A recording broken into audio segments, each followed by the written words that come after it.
She was the typical all-American girl. A real sweet girl. The kind of kid that you would want your own kids to grow up and be like. He was a former Navy SEAL who liked to push limits. A man with a swastika tattoo on his chest is a hardcore person. When they got together, the sparks flew. It was like putting a match on gasoline. But their fiery relationship would end in a shocking crime. Is it emergency? Yes, I have an emergency at my apartment.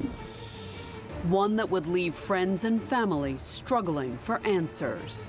You're talking about dismemberment. Triggered the silent alarm at a Hooters restaurant in the seaside resort town of Ocean City, Maryland. Our patrol division responded to that, as they normally would to any silent alarm. No lights, no siren.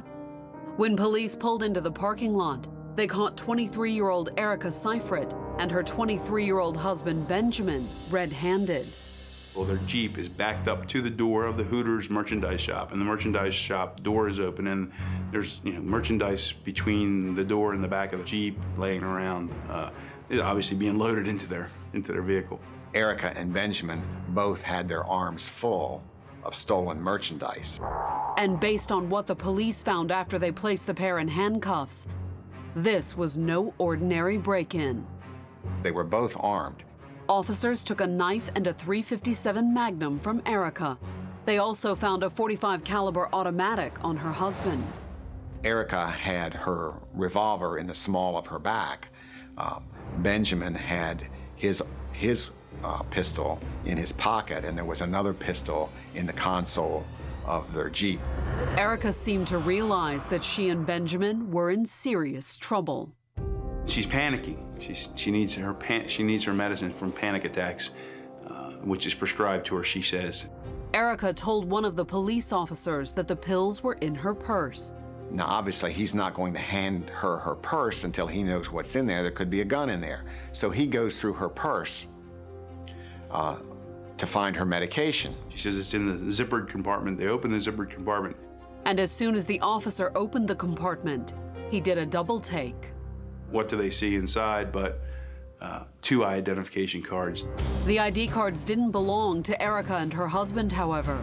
Instead, the names and faces on the IDs belonged to another couple, a couple that piqued the interest of the Ocean City police. These officers were, they knew they had something that was more than just a burglary.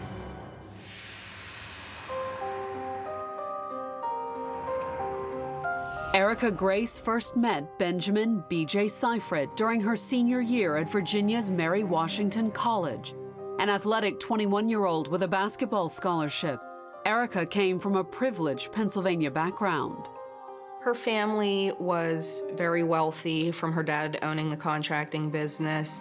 Not only did she enjoy nice clothes and good schools, she also had her own personal half-court gymnasium. Her dad built her an indoor basketball court for her to practice. They were very strict with her on practicing for basketball. Erika seemed determined to please her father, and her hard work paid off. She had the best three-point shot that I have ever seen of everybody, and she sank almost everyone she shot. Off the court, she was also a people pleaser. She did do a lot of stuff in high school, more or less to try and fit in, that whether or not she agreed with it, she would go along with it, whether it was drinking or what have you. If she cared about somebody, she wanted to make them happy. By college, she had grown into an attractive young woman, which was how she caught Benjamin Sifrit's eye one night in 1999.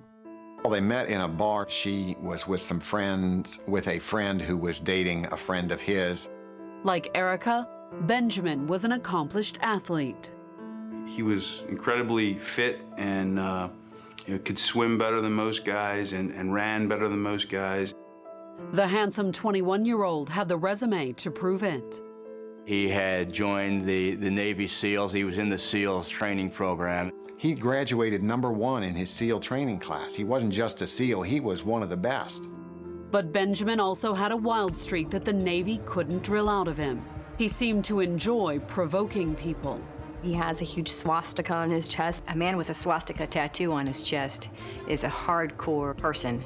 Just 3 weeks into their relationship, Erika got her first taste of her boyfriend's impulsive side.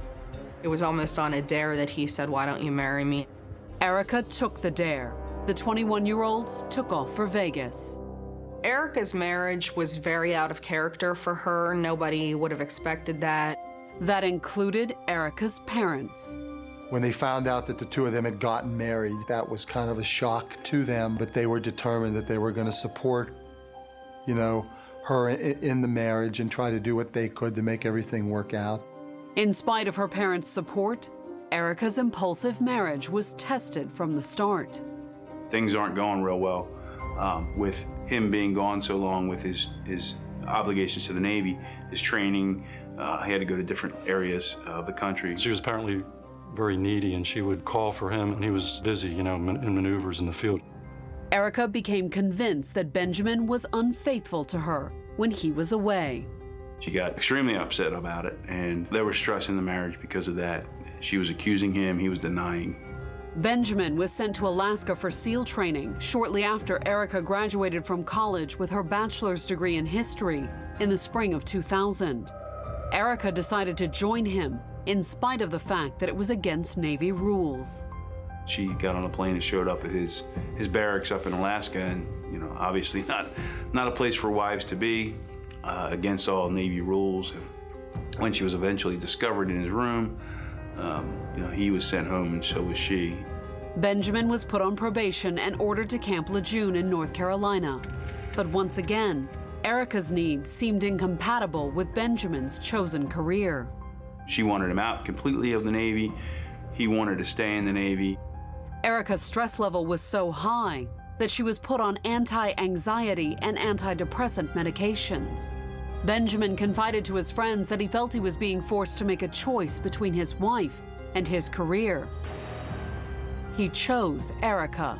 He said that he deliberately torpedoed his own career in order to accommodate her because she needed him more than he could be available. He was so disorderly and insubordinate that he ended up being kicked out based on that. Benjamin's Navy career ended with a bad conduct discharge in the spring of 2001. The Sifrits, both now 23 years old, moved back to Erika's hometown of Altoona, Pennsylvania, where Erika's parents set her up in her own business, a scrapbooking store.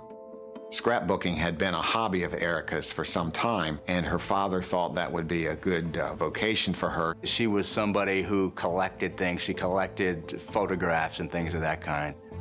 Erika's love of collecting also led the couple to a side business on the internet. They had an eBay business where they sold merchandise. They sold branded knickknacks and promotional items, mostly related to Erika's favorite restaurant. Erika had some bizarre fascination with Hooters restaurant. It's very unusual. Whether to make up to Benjamin for his lost career or not, Erika seemed to go out of her way to please him. Not only did she not protest his swastika tattoo, she was soon sporting tattoos of her own. The couple also acquired a menagerie of snakes with names every bit as unsettling as Benjamin's swastika. They gave them unusual names like Bonnie and Clyde, Hitler, HIV. Erika's hometown friends hardly recognized her as the conservative girl they had known growing up. I never would have expected her to have tattoos, let alone pet snakes. When Erika married BJ, I didn't know her anymore. When you put the two of them together, it was like putting a match on gasoline. Erika's relationship with Benjamin ran on a very different fuel, however. Not only was she taking the depression and anxiety medications, friends and family suspected she was taking other illegal drugs too. They're mixing cocktails left and right. When I say cocktails, I'm not talking about rum and coke. I'm talking about narcotics and pharmaceuticals as well as alcohol.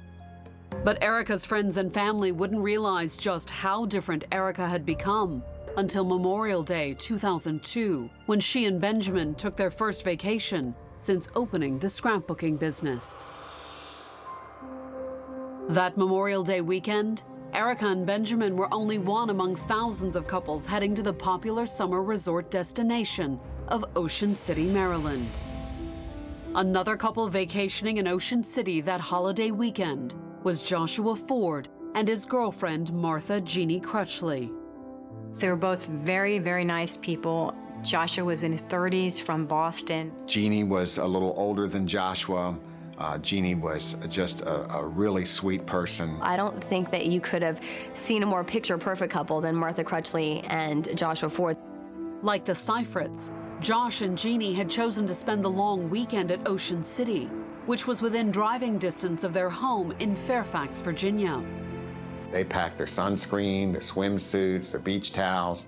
But somewhere during those 3 days of sand and sun, Josh and Jeannie did one thing most couples don't. They disappeared.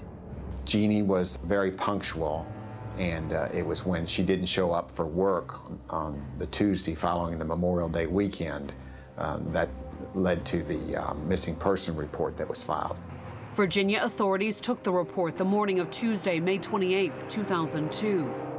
By Tuesday evening, they had contacted the Ocean City police about the missing couple. They had a couple that was missing from Fairfax County but had been vacationing for the weekend here in Ocean City. Would we assist them in looking for these people?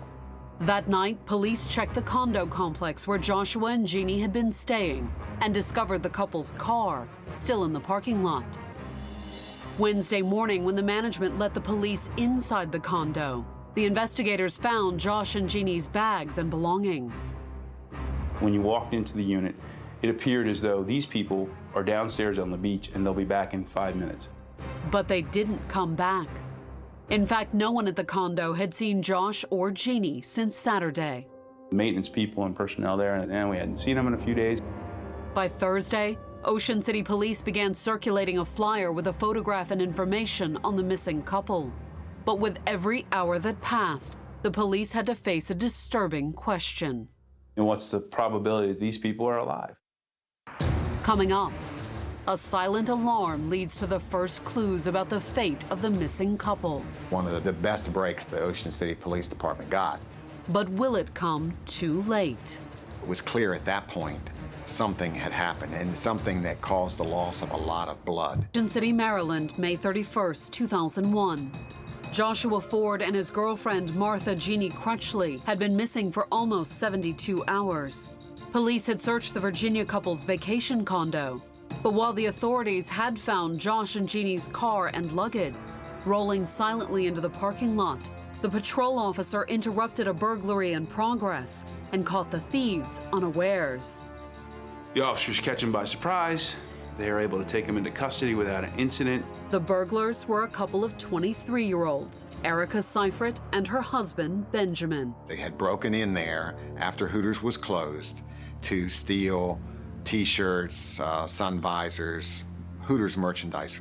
But while searching Erika's purse, one of the officers made a curious discovery. 2 ID cards, cards that didn't belong to either Erika or Benjamin. When he opens her purse, there in the purse is a driver's license for Jeannie Crutchley and Joshua Ford. The officer immediately recognized the names as those of the missing Virginia couple. As luck would have it, this Friday night, at roll call, this missing persons poster had been shown to all of the police officers. Same pictures, same people, same names, same addresses, same dates of birth. And the driver's licenses weren't all that the officer found in Erika's purse either. In conjunction with those 2 IDs, there's 5 bullets, 4 spent casings, and 1 live round. At this point, he realizes this is more than just a burglary. This is something much more serious than that. But what? When investigators searched Erika and Benjamin's Jeep, they found items that suggested to them that the missing couple could still be alive. They find flex cuffs, they find ski masks. I mean, you don't need a ski mask to hide your identity from somebody you're going to kill. You need a ski mask to hide your identity from somebody that you want to keep alive, but you don't want them to know who you are. When questioned, Erika and Benjamin didn't offer any information about where they had gotten the IDs. While they were taken down to the police station, officers raced to search their beachfront condominium. Because Joshua and Jeannie were potentially hostages, no search warrant was needed for them to enter the Sifrit's unit. They do what's called an exigent search of their unit, hoping to find Josh and Jeannie alive. They go in there, and in plain view, they see some evidence of illegal activity, drugs and so forth.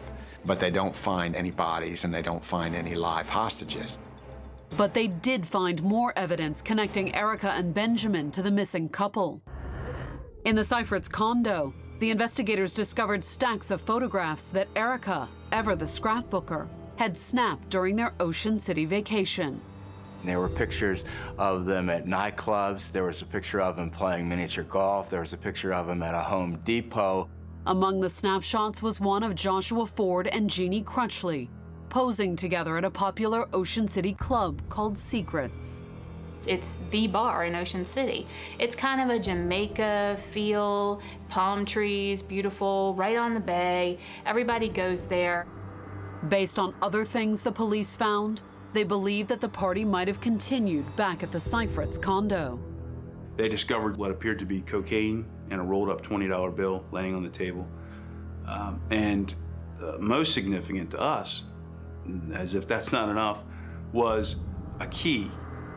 And on the keychain said the Atlantis condominium, which we knew to be where our victims were staying. So far, the police had found plenty of evidence proving that Erika and Benjamin had partied with Joshua and Jeannie sometime within the past few days. But questions still remained. Where had the couple gone after the party? And had they left the condo alive? At this point, investigators got a search warrant. This time, a more thorough search of the condo revealed evidence detectives hadn't noticed when they were focused on finding Joshua and Jeannie. First, there was a brand new bathroom door. It was obvious that this was a new bathroom door. You could, even though it had been painted, it was clear it was a little bit different hue to the paint. Police also found evidence that the Sifrits had been making other repairs to the rental unit. We know that they bought paint to repaint the door. We know that they bought spackle. But why would Erika and Benjamin need to make repairs to a condo they had only occupied for 6 days? A hole in the bathroom wall offered an answer that didn't bode well for Joshua Ford and Jeannie Crutchley. According to the crime scene technicians, it was a bullet hole. We recovered the round. The slug was a .357 Magnum, the same as the gun found on Erika during her arrest. This weapon, this 5-shot revolver, .357 Magnum 5-shot revolver, it's hers. Elsewhere in the bathroom, crime scene technicians discovered evidence that further lessened the chances that Joshua and Jeannie were still alive. There was blood stains in the grout. There was blood smears underneath the vanity. The search for Joshua and Jeannie had just gone from a missing persons case to a potential homicide. It was clear at that point something had happened, and something that caused the loss of a lot of blood. But what had become of the missing couple? Hoping for an answer, Ocean City detectives brought Benjamin Sifrit into an interrogation room at 4 a.m. We asked him to tell us what happened. But the former Navy SEAL refused to crack. He looks at us and says, I don't know what you're talking about. You need to talk to my wife. I'm not saying anymore. I want my lawyer. He lawyers up. He invokes his right to counsel. He won't talk to the police at all. Erika, on the other hand, was considerably more communicative. She's extremely chatty. She wants to tell us all about it. She wants to tell us all about the burglary. According to what she told the detectives, ripping off the restaurant was Benjamin's idea, and she went along with it to keep him happy. They've been out drinking all night. She passes out in the vehicle. They wake up. She wakes up. They'll knock at the window, and they're backed up to a Hooters, and the door's open to the Hooters, and she's to help him unload all the stuff. Confronted with her pictures of Joshua and Jeannie, Erika didn't deny knowing the missing couple. She told police the couples had met on Saturday night while boarding a shuttle bus on the Ocean City Strip. You had to have exact change to get on the bus, and all Benjamin and Erika had were large bills. Joshua Ford, being the nice person that he is, offered to these two strangers to pay for their tickets if they would buy them a drink once they got to this nightclub. Erika said she and Benjamin had taken Joshua up on his offer. And as her pictures proved, the two couples had spent the next few hours together at Secrets. Then, according to Erika, the couples had gone to the Sifrits' condo to continue the party. There was promised a hot tub, and they were going to drink and maybe use some marijuana. But Erika claimed that the party ended when she had noticed her jewelry bag missing from her purse. Sure that Joshua and Jeannie had taken the bag, Erika said she'd gone into the master bedroom and called 911. She called to say, "There's intruders in our house. My purse is missing." That's when, according to Erika, the other three had come into the bedroom and the situation had turned ugly. Erika told Benjamin that her purse was missing. And Benjamin pulled out his gun. Erika said that Benjamin had ordered Joshua and Jeannie to strip and go into the bathroom. But before Benjamin could follow them inside, Joshua and Jeannie had managed to close the bathroom door and lock it behind them. We know they got into the bathroom. We know that because the bullet hole was fired through the door of the bathroom. According to what Erika told the police, Benjamin had acted alone, shooting Joshua once through the bathroom door before kicking it in and finishing the job. He went in and fired another shot into Joshua, and then Jeannie was killed. Erika told police she hadn't actually witnessed the killings, so she didn't know exactly how Benjamin had killed Jeannie. But she did admit to helping dispose of the bodies afterward. Erika had told us that the bodies were put in a dumpster. Coming up, Erika leads police on a grisly search. I think that anytime you have a dismemberment and then throwing a human body into a landfill, that's grisly no matter what. And she reveals a new horror. She was on the floor in a fetal position, showing them how she stabbed the victim. May 31st, 2002. It was just after dawn as 23-year-old Erika Sifrit and Ocean City detectives sped along the highway north of the Maryland resort. Earlier, Erika had confessed that her husband, 23-year-old Benjamin B.J. Sifrit, had killed Joshua Ford and Jeannie Crutchley in their beachfront condo. And now Erika was leading police to where she claimed they had dumped the bodies. So she told us it was the first dumpster you can see on the highway from the highway and heading north out of Ocean City. Just across the Delaware state line, Erika pointed out the first dumpster they came across.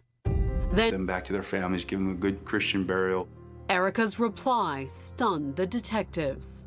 She said, "I'm telling you the truth. We shot them, we cut them up, and we put them in the dumpster." They had dismembered these people over the course of a couple of days. The detectives were back where they started. We're looking for body parts, not bodies, which is significantly different. Your approach to looking for something changes completely because now you're looking for a much smaller part of a whole. Rechecking the first dumpster didn't unearth any remains, however. So the detectives contacted the Delaware State Police and the State Solid Waste Authority to find out when the dumpster had last been emptied. They had tracked the dumpster container into a truck. That truck passed through the dump onto the dump grounds on that Monday morning, Memorial Day Monday morning. And that meant Joshua and Jeannie's dismembered remains were buried somewhere within a 572-acre Delaware landfill. Trying to find human remains in a landfill where garbage, hundreds of tons of garbage, it was going to be like finding a needle in a haystack. Erika did offer to help, however. Her attorney approached the authorities with information she claimed could assist in locating the bodies. She was not going to give us that information unless and until we agreed not to prosecute her. The prosecutor agreed not to prosecute Erika for homicide on one condition. We decided that we would enter into a deal with Erika, contingent on her passing a polygraph. Erika took the deal, telling investigators just how she and Benjamin had disposed of Joshua Ford and Jeannie Crutchley's bodies. The arms were in plastic bags and the torso was in a duffel bag, a Navy kit duffel bag.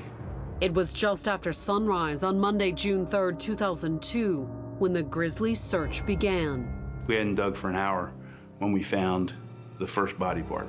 We ended up finding her leg first, and then we found his torso, and then both of his arms. Because only Jeannie's leg was found, it was impossible for the medical examiner to pinpoint exactly how she had died. Finding Joshua's torso would prove helpful to the investigation, however. There was a bullet recovered from the neck area of Joshua's body and one from his chest area. The bullets didn't come from the .45 the police had found on Benjamin. They were .357 slugs, the same caliber as the revolver recovered from Erika when she was arrested. It was her gun. It was registered to her. Ballistics testing confirmed that Erika's .357 had fired the fatal rounds. However, for the moment, only Benjamin was charged with first-degree murder. Erika was held on burglary charges. Whether she would ultimately be charged in Joshua and Jeannie's deaths depended on the outcome of her polygraph test. If she passed the polygraph, then she probably wasn't involved, and we didn't want to prosecute an innocent person anyway. If she didn't pass the polygraph, all bets were off. We would. Before being hooked up to the polygraph machine, Erika underwent a routine pre-test interview. And they went into a room by themselves, 2 investigators and Erika. And in that investigation, they said that her demeanor changed. And as soon as her demeanor changed, she started talking more freely. Erika told the investigators that thrill-seeking Benjamin had introduced her to a dark lifestyle that quickly spun out of control.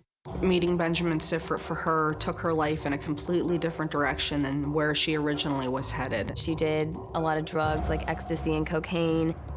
Erika said that after Benjamin was discharged from the Navy, they took their thrill-seeking to a new level by breaking into local stores and selling the stolen goods on eBay.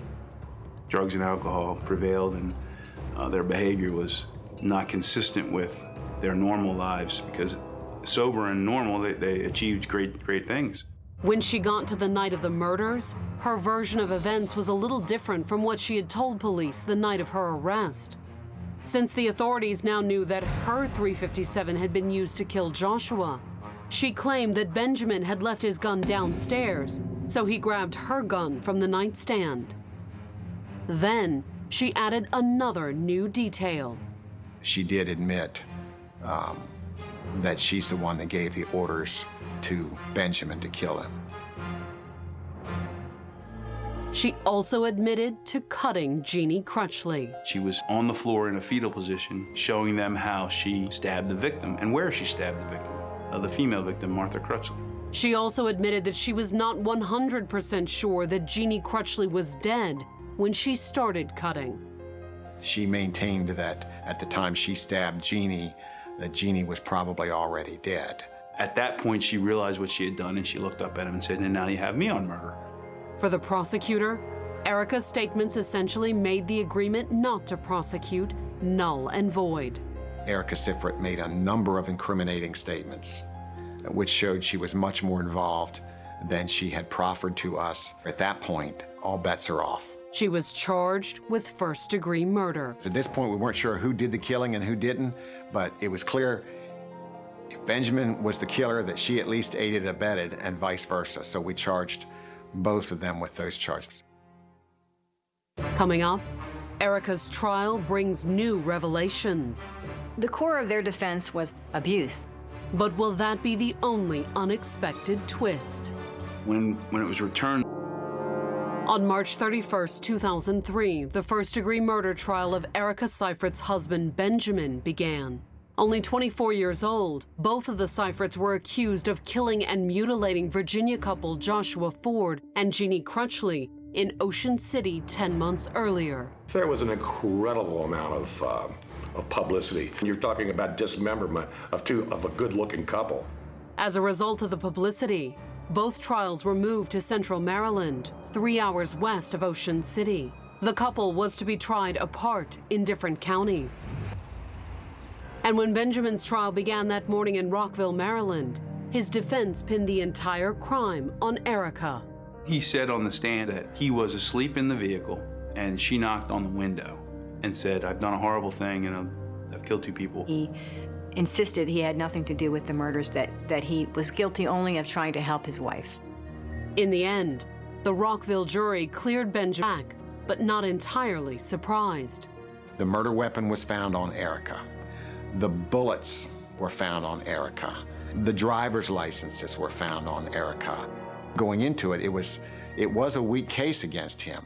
However, since the cause of death wasn't as clear-cut in Jeannie Crutchley's case, the jury found as a former Navy SEAL, Benjamin was more than capable of killing Jeannie without a gun. I certainly didn't expect the jury to just ignore the fact that Joshua was somehow killed, and I guess Benjamin just decided to come in and clean up and kill Jeannie for the heck of it. That's the second-degree murder charge. When the verdict was returned, I was dumbfounded, because you can't say he was involved in one and not be involved in the other. I think the jury just didn't get it right. The jury just, and juries are that way. But what would the surprise verdict in Benjamin's trial mean for Erika? When her trial got underway on June 3rd in Frederick, Maryland, the prosecutors remained confident of a conviction. From the beginning, it was a stronger case against her than it was against him. In fact, while preparing to take a polygraph as part of a deal with the prosecution, Erika had even confessed to stabbing Jeannie and ordering Benjamin to shoot Joshua. She indicated to us that she's the one that told Benjamin to kill them. Unfortunately for the prosecution, Erika's incriminating statements were inadmissible at trial. Part of this deal was that anything she said to us off the record would remain off the record. Erika had left her own extensive record of the events surrounding the murder, however.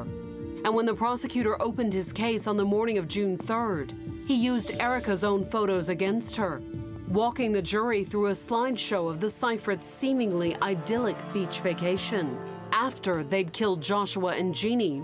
From their own photographs, we know that they played miniature golf. We know that they went and ate pizza. They were laying out on the beach. They were having a great time.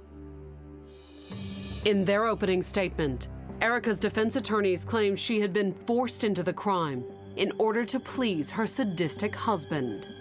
The core of the defense in Erika's trial was that she loved him so much that she would do whatever it took to keep him happy. Erika's appearance in the courtroom didn't hurt her lawyer's claims either.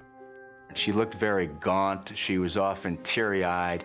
It was almost as if she had been in a daze or a dream when these murders had taken place and had now come out of it and had realized her action. It was very easy to think that she was just the follower.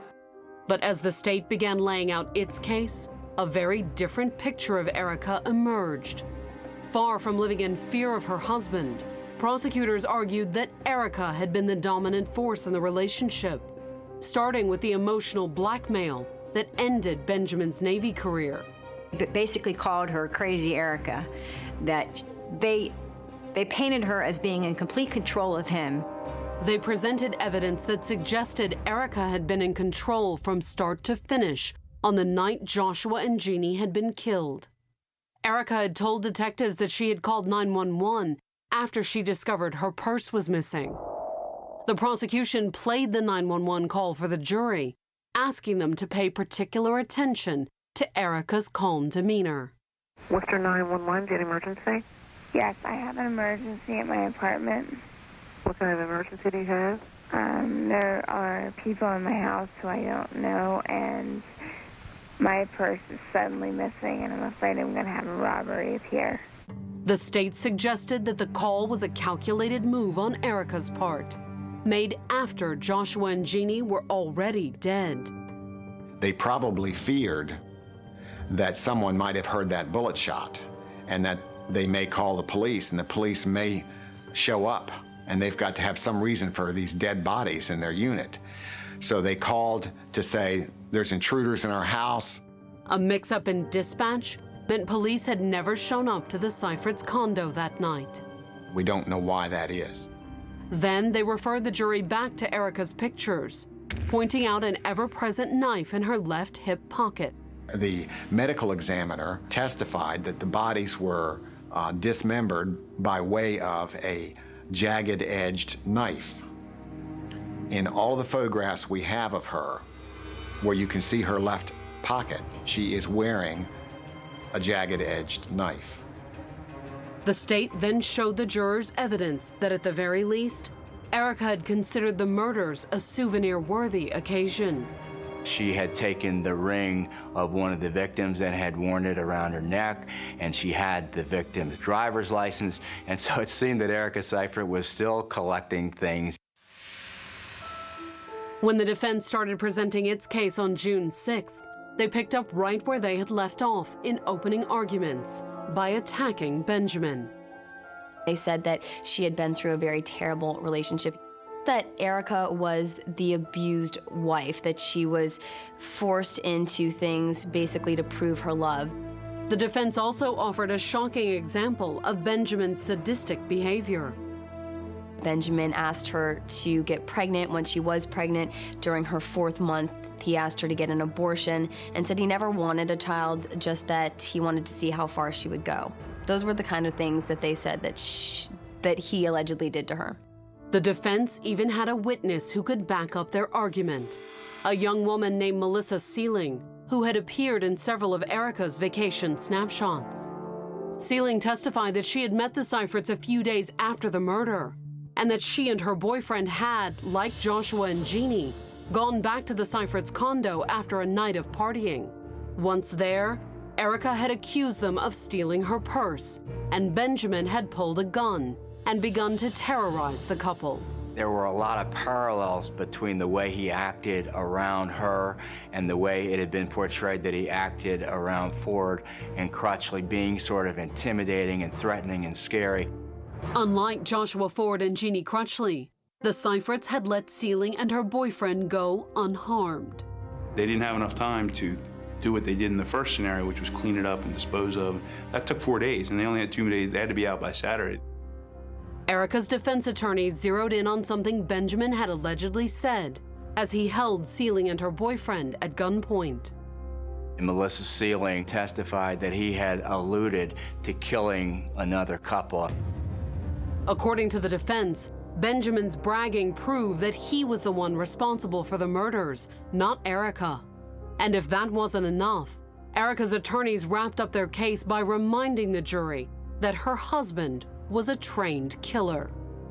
Benjamin Sifrit was a Navy SEAL, someone who was in the military, aggressive. Yeah, you could kind of maybe see that he could maybe have some issues. He was really the mastermind or the ringleader behind this case.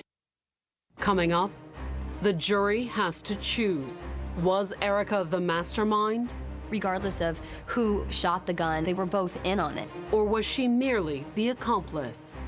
She said when she had looked at the pictures of the body parts that she had been. On June 10, 2003, a pale and gaunt Erika Sifrit sat in a Maryland courtroom awaiting her fate. In spite of her privileged and supportive upbringing, 24-year-old Erika now found herself facing prison for the first-degree murder of Joshua Ford and Jeannie Crutchley.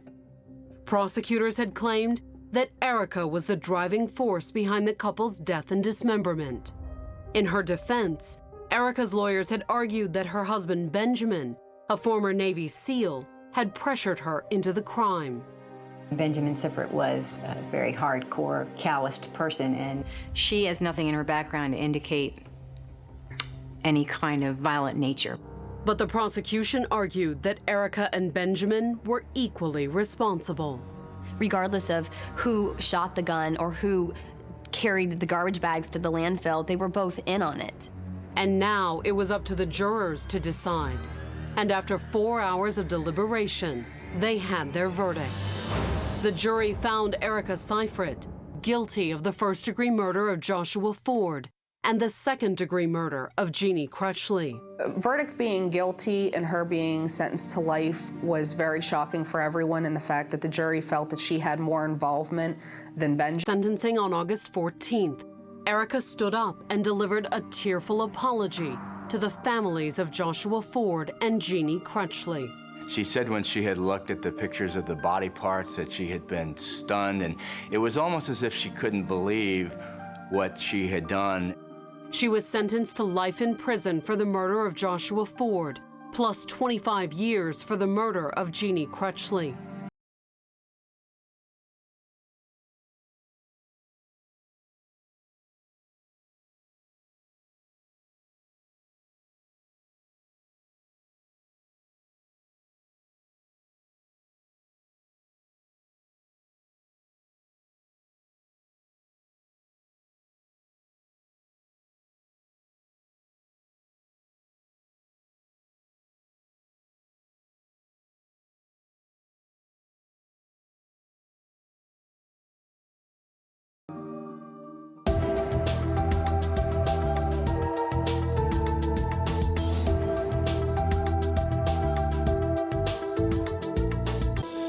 Adrienne Hickson was a child of privilege. Her family background was an impeccable family history. Shawn Washington had a tougher childhood. Shawn came from a single-parent home. Together, they made a handsome couple, but they weren't always a happy one. He asked her why she was acting like One conflict would end their relationship forever. He just said, "She stabbed me, dog. She stabbed me." Was it a crime of passion? This was nothing more than a temper tantrum. Or was it the desperate act of an abused woman? I tried to run from home, but It was late afternoon as Adrienne Hickson pulled into the parking lot of her boyfriend Shawn Washington's Atlanta apartment. A second-year law student at Howard University, Adrienne had just turned 24. To celebrate, she'd driven to Atlanta to spend time with Shawn, her boyfriend of almost 4 years. Shawn had went out and I think bought her ice cream cake, and he gave her some money. He took out the dinner and stuff. But on that particular afternoon, Adrienne wasn't with Shawn. She had spent the afternoon alone at a shopping mall while he helped out two friends, Michael Buchanan and Monique Doss. Shawn was taking us to Budget Rental Car so I can pick up a rental car. From what Monique overheard, Adrienne seemed anxious to get Shawn all to herself. Adrienne called. She wanted to know where he was at, what he was doing. She was timing him. He had been gone too long. And, we were laughing at her. And we can hear, her saying all this through the phone. Time apart was a particularly sensitive issue. The 630 miles separating the couple since Adrienne had left for law school in June of 2004 had been taking its toll on their relationship.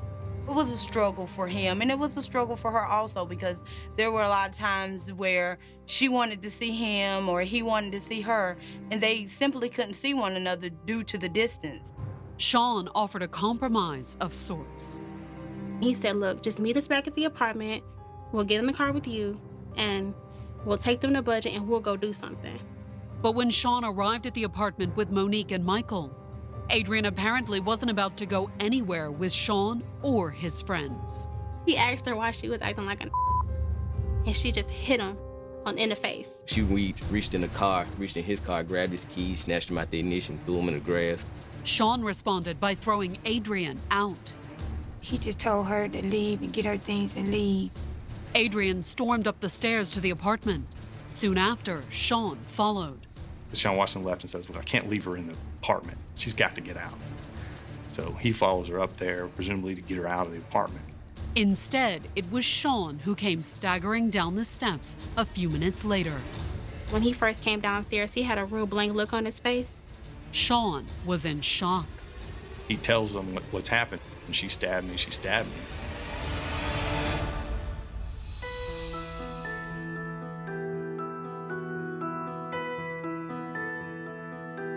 Born in Aiken, South Carolina, Adrienne Hickson was raised in a close and loving family. She was the fourth born of my wife and myself. Our oldest son, unfortunately, died as a result of a car accident when he was 6.5 years old. But Adrienne was my wish. I asked for her, and my wife delivered. Her family background was an impeccable family history. Father practicing dentistry for over 30 years in South Carolina. Her mother, a longtime educator. Sister that was a doctor at the Mayo Clinic.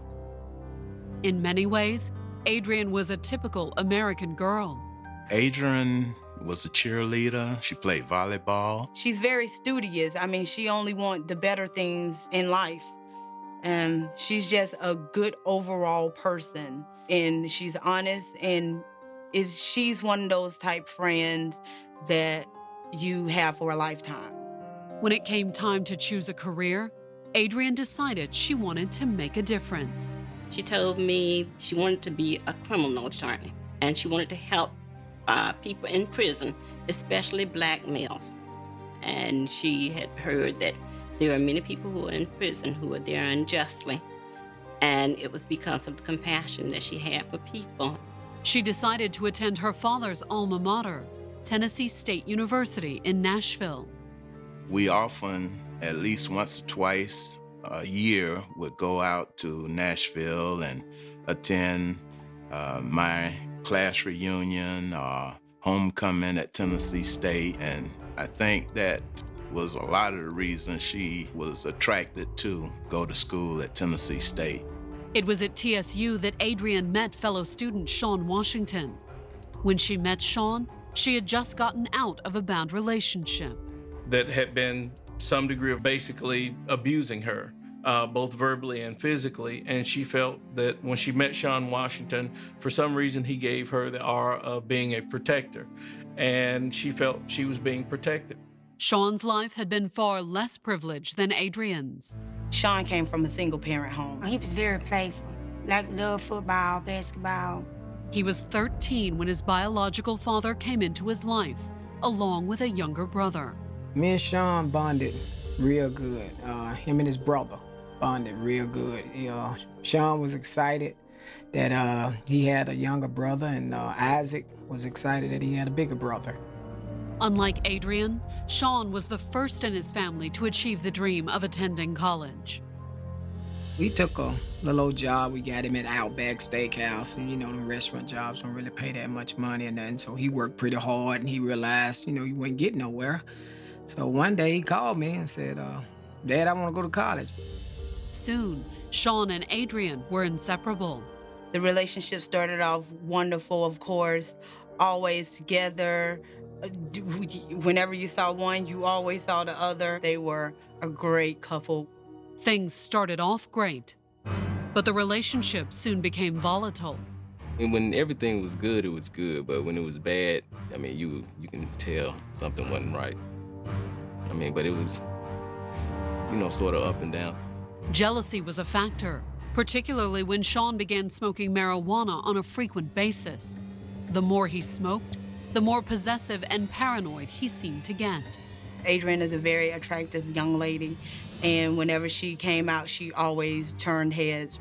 At times, Shawn would kick in her door, take her car keys, and question her about some of the people that would look at her out on the streets. After every jealous rage, Shawn would be apologetic. I know there was a letter or something like Shawn wrote her thanking her, for being in his life. And Adrienne would forgive him. She just thought if she stayed by his side that she could give him something what he always wanted, and that was a child by both a mother and a father. He has always wanted more than anything to have a child and to be able to give his child both a mother and a father in the home. Adrienne wanted a family too, but her career plans came first. She wanted to get established first, and because she did not want to bring a child in this world and not being established at all. Graduating from TSU in 2003, Adrienne had her sights set on law school. She moved to Atlanta to prepare for the LSAT, the law school entrance exam. She came to Atlanta to study for the LSAT because Atlanta offers better LSAT courses as far as one-on-one teaching. Shawn dropped out of school to move to Atlanta with Adrienne. He told her it would be a new start, away from the bad crowd he had hung around with in Nashville. It was his decision to leave and drop out of Tennessee State University, not hers. It was not her decision at all. The couple got an apartment together. Adrienne enrolled in paralegal courses and prepped for the LSAT, while Shawn drove a truck for a local bakery. Well, he made good money, but I think he spent most of his money on her. Shawn made sure Adrienne sampled the best that Atlanta had to offer. You name the club, we've been there. Lenox Mall to shop. We were just always going out. They always ate out together at the finer restaurants. But in June of 2004, after 2 years of dating, Sean and Adrian were about to be tested. She passed the LSAT and was accepted into law school at Howard University in Washington, D.C. This time,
on December 21st.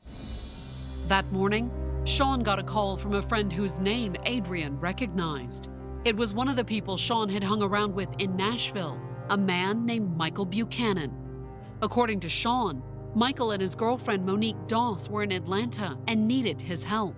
Michael and I were moving into our first home, and Sean was going to help us move into our house. But Michael was also part of what Sean had called a bad crowd, the one he had moved to Atlanta to escape. As the hours ticked by and Sean didn't return, Adrian decided to take her mind off what he and Michael might be doing. She went shopping. Around 3, she and Sean spoke on the phone. Adrian Hickson starts calling him. You're taking too long. Where are you now? Kind of hounding him about that. He was asking her, Adrian, baby, what's wrong? Finally, after several angry phone calls, Sean, Monique, and Michael drove back to Sean's apartment. In the parking lot, the fight resumed and turned physical. She's mad. She strikes him immediately. She punches him in the face. That's when he told you, man, you just need to get your stuff and leave. Adrian ran off to the apartment, and Sean followed a few minutes later. Sean told Mike, said, well, man, I better go up there and check, make sure she ain't tearing up my apartment. We were waiting. I gave it about 15 minutes because we had somewhere to be. And he came back downstairs, and at first we just thought his shirt was wet. But when their friend collapsed into the driver's seat, Monique and Michael realized the spreading stain on Sean's shirt was blood. He just kind of slumped in a car and said, "She stabbed me, dog. She stabbed me." Coming up, Sean's friends rush him to the hospital. Sean is just over there, I'm gone, I'm gone.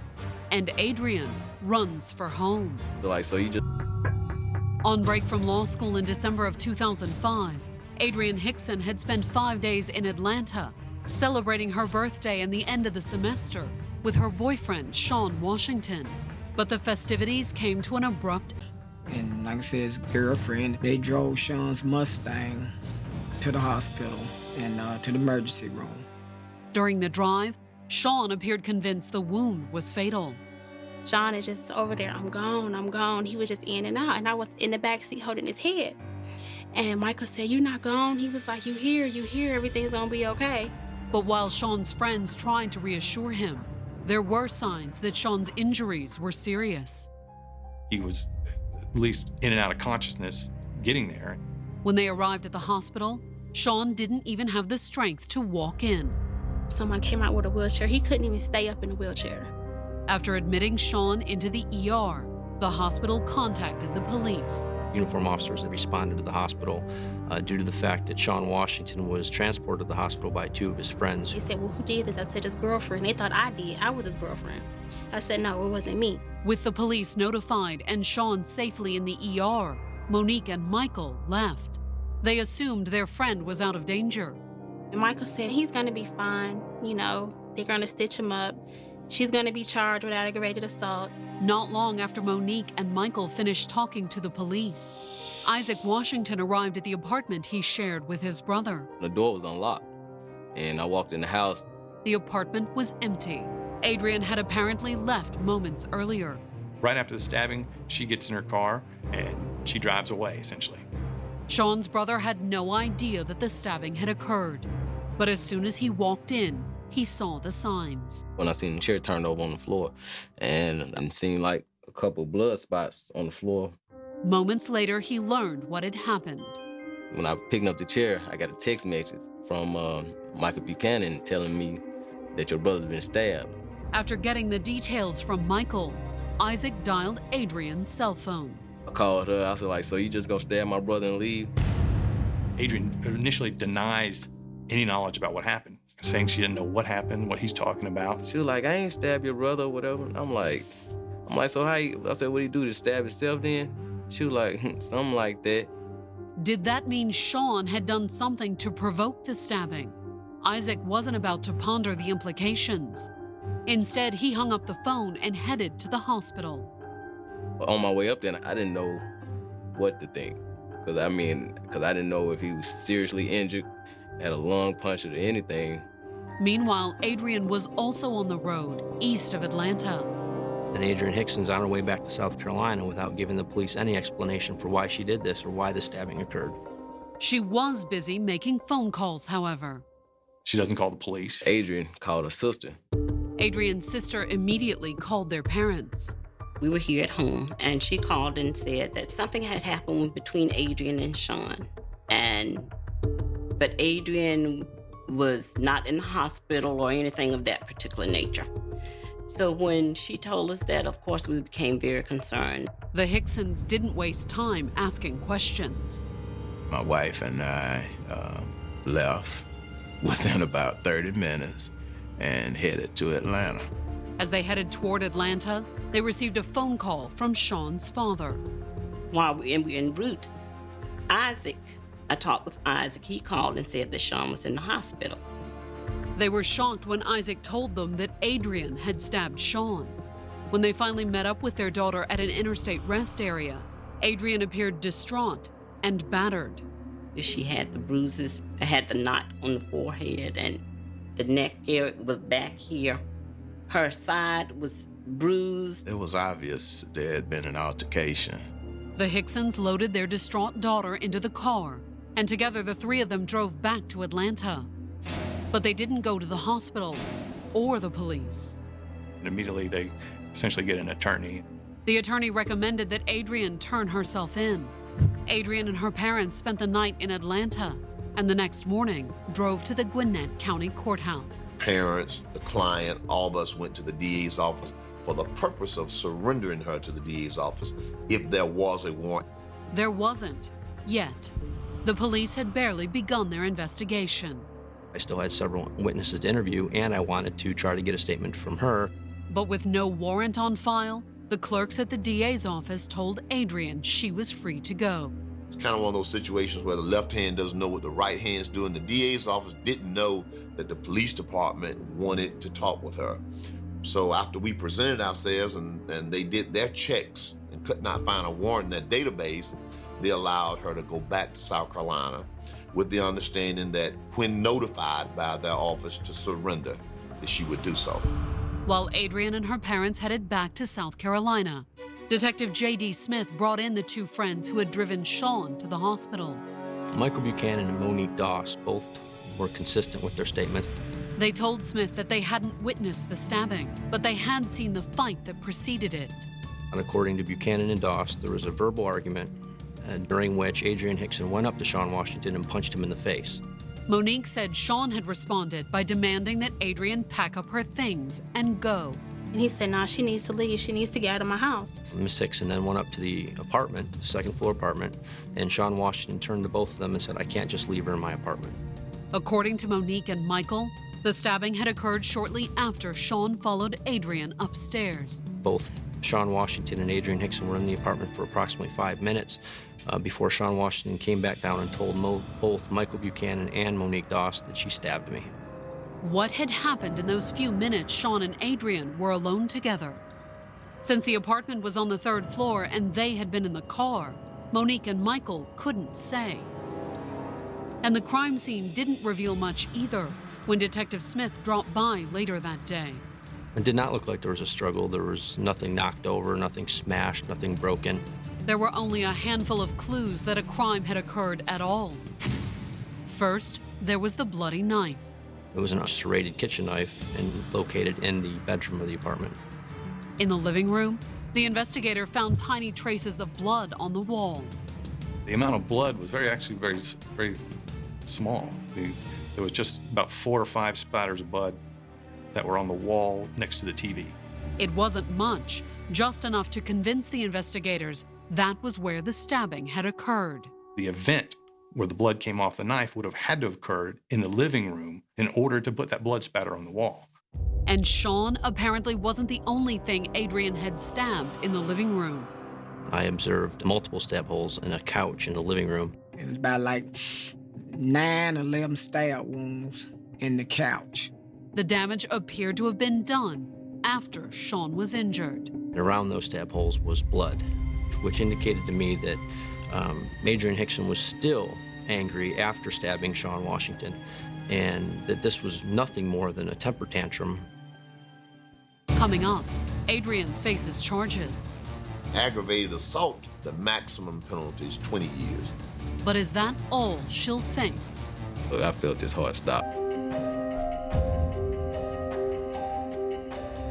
December 22nd, 2005. Barely 24 hours after Adrian Hickson stabbed her boyfriend, Sean Washington, it appeared that the investigation into the incident was all but over. Detective J.D. Smith still wanted statements from Sean and Adrian, but at that point, it was merely a formality. From his perspective, it looked like a clear case of aggravated assault.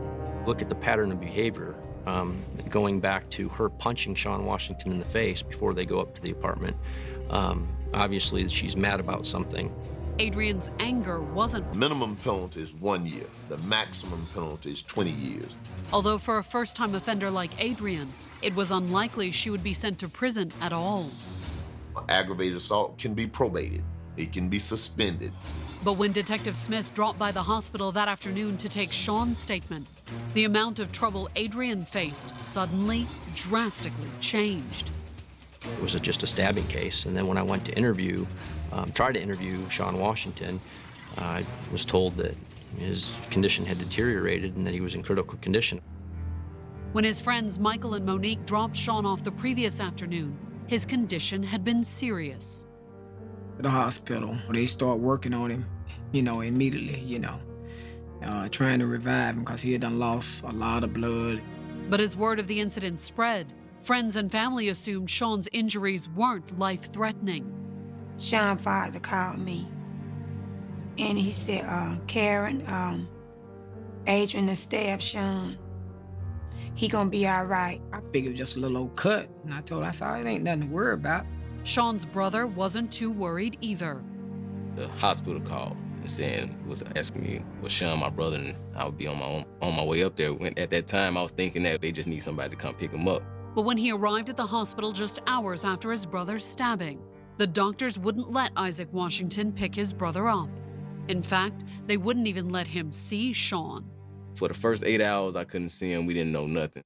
When the family finally did see Sean the next morning, his condition was alarming. He was unconscious. His head was swole up, I guess from bleeding internally, losing so much blood. Having tubes in his chest. It then put him like 16 to 21 pints of blood into him, and he had done lost, all that blood. During the night, the doctors had transferred Sean to the ICU. Well, his vital signs started dropping real bad. Well, they didn't know, why they was dropping. The hospital tries to determine what the problem is. They open him up, they look at his heart and find out there's nothing there. They kind of sew him back up. Sean's condition continued to worsen, while the doctors tried to locate the source of the bleeding. They give him a dye that can show whether there's damage to the arteries. Finally, they found the trouble, a tiny nick to Sean's subclavicular artery. The subclavicular artery is less than a half an inch from the surface of the skin. The doctors had located the bleeder, but it was too late. 4 days after he was admitted, Sean slipped into a coma. He had too much blood in his brain. And on Christmas morning, the doctors delivered the devastating news. They came in about 7 o'clock that morning and said he was brain dead. Sean's father phoned the Hicksons that afternoon as the family was sitting down to Christmas lunch. Didn't begin to realize that he may not make it until his dad called us and told us. Adrian took the news hard. That afternoon, Sean's father received an urgent call from Adrian's sister. She said Adrian had stormed away from the table and snatched her brother's keys, stole her brother's car. Her family had a good idea where she was going. We knew exactly where she was going. Knowing her to be the kind of person that she is, we knew that she would go directly or go close to the hospital. She wanted to be there in terms of spiritual support, emotional support. She loved Sean, and I do believe that Sean loved her. And I feel that she probably thought that if he could see her and see that she was there, he would get better. For the second time in less than a week, Adrian's parents piled into the car and set off after their daughter. The entire time, Sean's dad was calling and updating us on his conditions. And he told us a couple of times before we got in there that his condition had worsened. The Hicksons were still on their way when 24-year-old Sean Washington was pronounced dead. I put my hand on his heart till it stopped. I mean, when we had to pull the plug, I felt his heart stop. As Sean's family was leaving the hospital that evening, Adrian's parents pulled into the parking lot. We come out the hospital, so everybody was, hugging each other. About 10 minutes, Adrian's parents drive up. But where was Adrian? As everyone predicted, she had gone to Atlanta, but she hadn't gone straight to the hospital, at least not the hospital treating Sean. And her actions would just become more bizarre and irrational. She drives to the Atlanta area, actually goes to a different hospital where she somehow procures scrubs to disguise herself such that she could somehow get into his room. Both families were still outside when Adrian arrived, just minutes behind her parents. Adrian was almost delirious by this point. She was crying and stuff, saying that she had to see Sean, she had to see Sean. She was, of course, too late. Her mom walked up to her, and then she was like, she grabbed her arm, she was like, baby, he ain't make it. And she just passed out. Adrian just collapsed, fell flat back, hit the concrete. So her daddy tried to get her up and he couldn't, so I picked her up and we put her in her daddy's SUV, and he drove around to the emergency room, and they admitted her. Adrian was still in the hospital when the police arrived later that same night, tipped off by Sean's brother. I called the police and told them that she was at the hospital. Dispatch also passed the word on to Detective Smith. I received a call that she was at Gwinnett Medical Center in hospital scrubs. And my first reaction was, what? Was she going there to finish the job? At the hospital, the police placed Adrian under arrest. They took her into custody from the hospital without incident. She didn't resist arrest. Once in custody, she was booked on charges of aggravated assault and murder. Now, the state is going to allege that the homicide or the death occurred as a result of the assault. Coming up, the prosecutors make the case for murder. She's the aggressor from the beginning. But Adrian tells a very different version of the events leading up to Sean's death. I try to run from Vegas. When Adrian Hickson sat down at the defense table in an Atlanta courtroom on the morning of June 4th, 2007, she wasn't exactly the average defendant. She's a third-year law student at Howard University. She comes from a supportive family. I have never had a suspect or defendant in a case that had their life as on track as Adrian Hickson. At least her life had been on track, right up to the moment she'd stabbed her boyfriend Sean Washington almost a year and a half earlier, a fact she didn't deny. It was not a matter of who did this, it was a matter of why the person did this. And now, according to prosecutor David Fife's opening statement, instead of studying the law, Adrian had to answer to it. What is her liability for the stabbing of Sean Washington? I'm going to ask you to find her guilty of stabbing Sean Washington or seriously hurt her, giving rise to the need for self-defense. Sean Washington was possessive, obsessive, jealous, controlling, abusive, and violent. The prosecutors, when they started laying out their case on June 6th, claimed it was Adrian who'd been violently out of control at the time of the stabbing. As proof, the prosecution called Detective J.D. Smith to testify about the condition of the crime scene, in particular, the leather couch in the living room. I observed there's multiple stab holes in a couch in the living room. The blood around the puncture suggested that Adrian had stabbed the couch after she had stabbed Sean. And that, according to the prosecution, proved that Adrian had acted out of anger, not in self-defense. Sean Washington was still there. Presumably she'd keep stabbing him. But he leaves. She's still angry. She still has a knife. She uses it and stabs up his couch. So again, that shows it's not just self-defense because he's gone. It's the anger that caused her to stab, and it's the anger that caused her to continue to stab. And why was Adrian angry? According to the prosecutors, it was simple. She was a spoiled brat, used to getting her way. She was given everything. Her college was paid for. She's has her law school paid for, rent paid for, cable bills paid for. Everything's paid for by Daddy. So she's gotten everything. While he helped his friends move. At the time that they meet her there in the parking lot, she's already enraged. She's already mad. She's angry. They have words.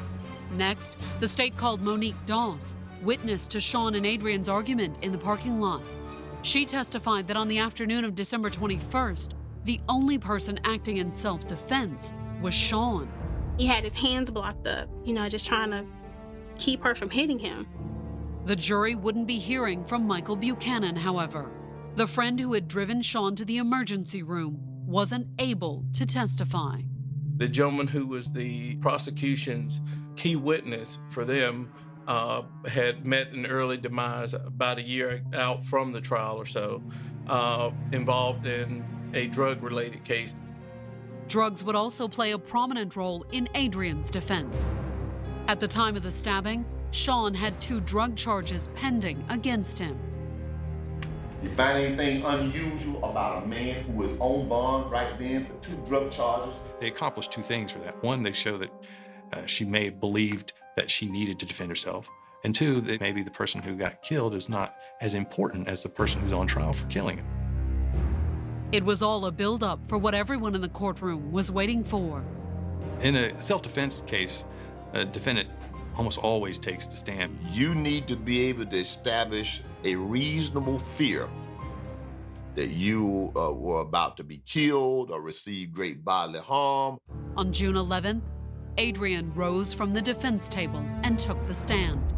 In her testimony, she told the court that Sean had been abusing her since college.